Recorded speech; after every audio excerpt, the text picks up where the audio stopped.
We've all been before, haven't we? For the 9th successive time since our first appearance in the playoffs way back in 1988, Scunthorpe United have failed to win our first leg in a playoff semi-final. It is an utterly remarkable record, especially considering that we still managed to get promoted in 2 of those seasons. To say that this tie is still in the balance doesn't even begin to cover it. Statistics like this aren't half as important on their own as the psychology that underpins them. It's well worth remembering that in 1999, we all thought that the ship had sailed after losing to Swansea at the Vetch Field. Wrong. Or in 2009, when we thought that we had missed a huge opportunity after failing to beat MK Dons at Glanford Park, especially as the visitors' goal should never have been given and Joe Murphy went off injured, and we were already guaranteed to be without the talismanic Gary Hooper. Wrong again. Or only last year, when we were absolutely convinced that Wembley beckoned after a magnificent rearguard defensive effort to come away from an extraordinarily hostile Newden with a 0-0 draw against Millwall. Even more wrong. So you know what, we're going to stop pretending that anything is yet a formality in this playoff tie, either way, and embrace everything still being up for grabs. In this spirit, we have come up with a list of 5 simple, steps that the Iron can take to boost our chances of winning on Wednesday. Why not A? 1. Stop giving the ball away in our own half. Look, we know that we can't always be perfect in possession and that sometimes you need to take risks in life, especially in football. But the incredibly nervous and cavalier attitude to putting ourselves under pressure, I'm looking at you Jordan Clark, has got to end if we are not going to shoot ourselves in the foot on Wednesday night. We know how ruthless Rotherham are offensively, and how quickly they get the ball forward, so we have to minimize every single risk we face. The last thing we need is to give their players, and their crowd, the risk to be any more confident in the game's early stages by inviting pressure onto ourselves. This also applies to Gilk's surprisingly poor communication to Wallace and McArdle when facing long balls on Saturday. We won't have lots of the ball in the second leg, so need to keep and use it far more wisely when we do.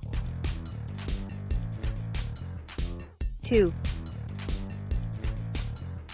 Match Rotherham's game management. Even before Saturday's dramatic first leg, we knew from our 2 games against them in the regulation season, just how effective they are at game management. From high tempo and high pressing early doors, to being very physical in key areas, to time wasting and ball retention in later stages, and conceding tactical fouls, there's ample evidence for us to go on.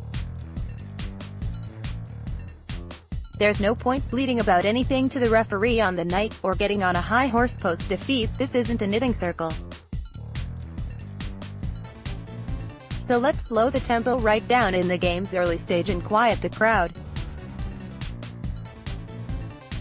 Let's win cheap free kicks when we can.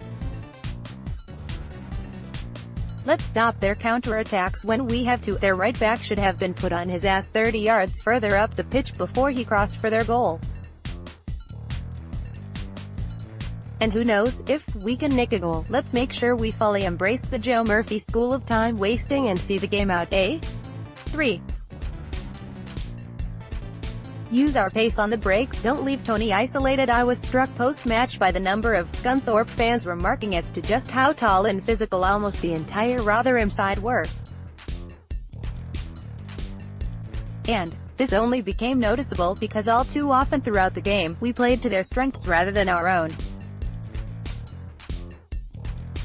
Even Dawes mentioned this in his admirably frank post-match interviews. This was all too obvious in knocking long balls to Ivan Toney, who worked his absolute socks off, but was fighting a losing battle when we expected him to beat both of Rotherham's centre-halves in the air, when no supporting players were within 20 yards of him. Every time Adelaken and Holmes were running with their ball at their feet, the Rotherham defence looked absolutely petrified. There are a number of important reasons why our away form and performances have been significantly better for large parts of this season, which we don't have time to go into in this piece. But one of the most crucial ones has been our counter-attacking flair and raw pace on the break. Even at home on Saturday, this was clearly when we were at our most dangerous. Rotherham will have to come on to us at home, and let's make sure we use this to our advantage. Space, time, pace, incision. If we don't give Rotherham's fullbacks a run time, then we won't be going to Wembley. 4. Drop Morris for Bishop Wright. Can I just state on the record that I absolutely hate bandwagons? I was a member of the Labour Party long before it became cool, lol, and I think the majority of the criticism that Josh Morris gets from a certain section of our fans is unreasonable. We have a real problem with accepting flair players at Scunthorpe, and it was exactly the same with Grant McCann. It was sadly no surprise to me that there was a near-universal decision that we badly missed him, after he left us for Peterborough. There will be something similar with Josh Morris. None of us have ever seen a winger anywhere near as prolific, or prone to the spectacular, in claret and blue. But we need to be aware of exactly what is required on Wednesday and who is best placed to deliver it. Yates and Ojo are both fabulous ball players on their days, but they both undoubtedly struggle to get to grips with the extra man that Rotherham had in the middle of the park, and the sheer physicality they brought to the fore.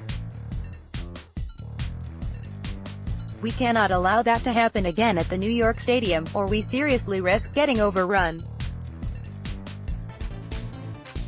You can play well for 160 minutes in a two-legged playoff tie, but if you play badly for 20 minutes you still guarantee elimination. Anyone remember last year? Having Bishop in there would ensure that we can go man-to-man with their midfield three, that Ojo has somebody winning the ball for him, and allows Yates to push 10 yards higher up the pitch and keep Rotherham's midfield on the back foot defensively. And remember when we talked about matching Rotherham's game management and physicality? Bishop was born for that role, and has been doing it excellently for nearly 15 years now. The extra man in the middle of the park would also allow both Holmes and Adalock in the free role that they most threaten under, and keep them higher up the pitch, even out of possession. If we are to score on Wednesday, which we will inevitably having to do so at some point, then preventing Tony from getting isolated is absolutely essential. Away at Sheffield United last season, there was a very deliberate instruction for Josh Morris to not track back defensively, no matter the obligation and situation. This made things very difficult for Harry Toffolo at times, but was integral to keep Sheffield United's fullback from overlapping consistently, and keep us threatening on the break. These are instructions we need to replicate for Holmes and Adalock, and having an extra man in the middle of the park is essential to properly execute this. 5. Practice penalties. Enough said, right? This game has got the potential to go right down to the wire, and our confidence, fitness, concentration, and composure will be absolutely key. Away to MK Dons, we ruthlessly exploited keeper Willie Gary's age and weakness on his right side, by consistently hitting the vast majority of our penalties away from his favoured left-hand post, which was the way he kept diving. And despite Jonathan Forte's best efforts, this approach was thoroughly vindicated when he didn't save a single one, unlike Joe Murphy, who saved 2. And you know what? I'd really rather like a trip to Wembley before the FA sell it, and it gets turned into a bowling alley or something equally ridiculous. Let's make sure we aren't denied this because Jordan Clark can't hit the target from 12 yards. You can follow Max on Twitter at @max_11, and keep an eye out for him on Thursday, where he will be representing Ironbrew at the annual Football Blogging Awards in London.